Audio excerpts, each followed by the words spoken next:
নমস্কার, তোমাদের সবাইকে সানা স্মাইল এডুকেশন সেন্টারে স্বাগত জানিয়ে আজকের ক্লাসটি শুরু করছি। আজকে তোমাদের সঙ্গে আলোচনা করব তোমরা যারা নবম শ্রেণীর প্রথম পর্যায়ক্রমিক মূল্যায়ন পরীক্ষা দেবে ভূগোল বিষয়, তোমাদের জন্য রায় মার্টিন প্রশ্ন বিচিত্র থেকে আজকে সমাধান করব নবম শ্রেণীর ভূগোল বিষয় মডেল নাম্বার 14। চলো দেরি না করে মূল বিষয়ে যাওয়া যাক। দেখো, প্রথমে আছে একে পৃথিবীর নিরক্ষীয় ব্যাস ও মেরু ব্যাসের মধ্যে পার্থক্য হলো উত্তরটা লিখব 43 কিমি, অপশান বি। পরটা দেখো 2 দাগ, পৃথিবীর পরিধি প্রথম নির্ণয় করার উত্তরটা লিখবে ইরাটোস্থেনিস, অপশান সি। 3 জায়গায় দেখো সূর্যের উত্তরায়ণ শুরু হয়, উত্তরটা লিখবে 22শে ডিসেম্বর, অপশান ডি। 4 জায়গায় দেখো উত্তরটা হবে অপশান এ, চেন্নাই। 5 জায়গায় দেখো উত্তরটা হবে বিদ্যালয়, অপশান সি। 6 দেখো তালচের কয়লা খনিটি কোন রাজ্যে অবস্থিত, উত্তরটা লিখবে ওড়িশা, অপশান বি। পরবর্তী দেখো 7 দেখ, ভারতের প্রাচীনতম তৈলখনি হলো, উত্তরটা লিখবে ডিগবয়, অপশান সি। পরটা দেখো শূন্যস্থান পূরণ একে আছে মহাবিশ্ব বলা হয় 21শে মার্চ তারিখকে। 2 দেখো বেডফোর্ড লেভেলে পরীক্ষাটি করেন বিজ্ঞানী আলফ্রেড রাসেল ওয়ালেস। 3 দেখো ভারতের বৃহত্তম লিগনাইট কয়লা খনি হলো নেভেলি। পরবর্তী দেখো শুদ্ধ অশুদ্ধ, 1 দাগেরটা হবে অশুদ্ধ, 2 দাগেরটা হবে শুদ্ধ। পরটা দেখো এক কথায় উত্তর দাও। কি আছে? এক দাগের আছে কোন অক্ষরেখা উষা ও গোধূলির স্থায়িত্বকাল সবচেয়ে কম, উত্তরটা লিখব নিরক্ষ রেখা। 2 দাগে দেখো একটি অদ্বিতীয় সম্পদের নাম লেখো, উত্তরটা লিখবে গ্রিনল্যান্ডের ক্রায়োলাইট। 3 দেখো কয়লার উৎকৃষ্ট শ্রেণীটির নাম কি, উত্তরটা লিখবে অ্যান্থ্রাসাইট। 4 দেখো কর্ণাটকের কুদ্রেমুখ কোন খনিদ্রব্য উত্তোলনের জন্য বিখ্যাত, উত্তরটা লিখবে আকরিক লোহা। পরবর্তী দেখো জিওড বলতে কি বোঝো, দেখো দেখে নাও জিওড।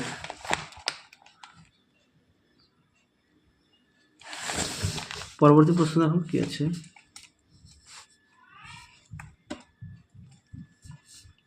বামন গ্রহের দুটি বৈশিষ্ট্য লেখো। দেখো প্রশ্ন উত্তর।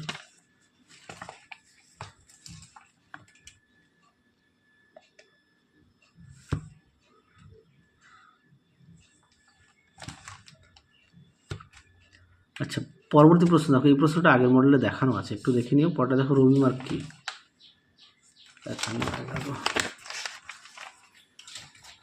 দেখো রবিমার্ক, এই প্রশ্নটাও অনেক মডেল সেটে দেখানো আছে। পরবর্তী দেখো কি আছে, সৌরদিন কাকে বলে, দেখো প্রশ্ন উত্তর।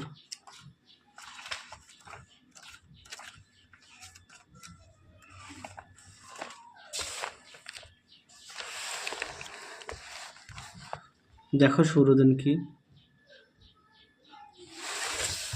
পরবর্তী দেখো নিরপেক্ষ উপাদান কাকে বলে, দেখো প্রশ্ন উত্তর।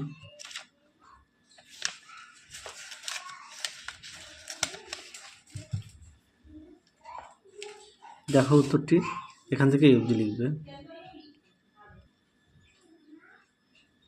পরবর্তী প্রশ্ন দেখো অপ্রচলিত শক্তি দুটি অসুবিধা লেখো। অসুবিধা দেখো, দেখে নাও অসুবিধা মোটামুটি 4টে পয়েন্ট দেওয়া আছে, তোমরা এখান থেকে পড়ে নিয়ে অবশ্যই লিখবে।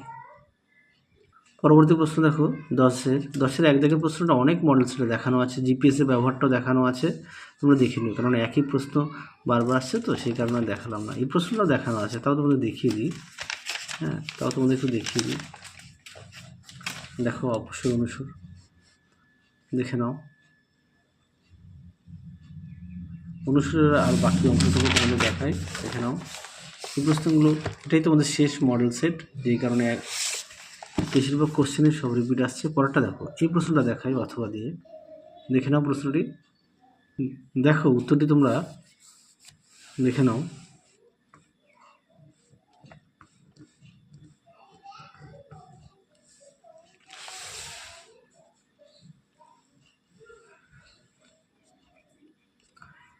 এই তারপরে দেখো পুনর্ভব ও অপুনর্ভব সম্পদের পার্থক্য, এই প্রশ্নটা তোমাদের আগের সেটে দেখানো আছে, অর্থাৎ মডেল নাম্বার 13-র 6 দাগের 3 দাগ, একটু দেখে নিও। পরেরটা দেখো ভারতের কয়লার ব্যবহার, এই প্রশ্নটা দেখানো আছে, তাও দেখিয়ে দিই তোমাদের, সব রিপিট কোশ্চেন তো দেখে নাও। তোমরা অবশ্যই প্রতিটা বিষয়ে পাঠ্য বই খুঁটিয়ে পড়বে। পরবর্তী প্রশ্ন দেখো, 7 দাগের যে কোনো একটি প্রশ্ন উত্তর দাও, প্রশ্নমান 5। দেখো 1 দাগের প্রশ্নটা দেখো, উত্তরটা দেখে নাও।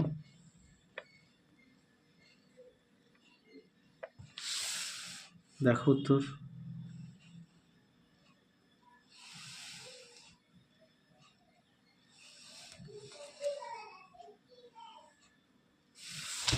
পরবর্তী দেখো কি আছে, পৃথিবীতে কীভাবে দিনরাত্রির হ্রাস বৃদ্ধি হয় চিত্রসহ বর্ণনা দাও। এই প্রশ্নটা তোমাদের আগের মডেল সেটে দেখানো আছে, একটু দেখে নিও। তাহলে চলো আজকের মতো এখানেই সমাপ্ত করছি, আবার দেখা হবে খুব শীঘ্রই পরবর্তী ভিডিওতে।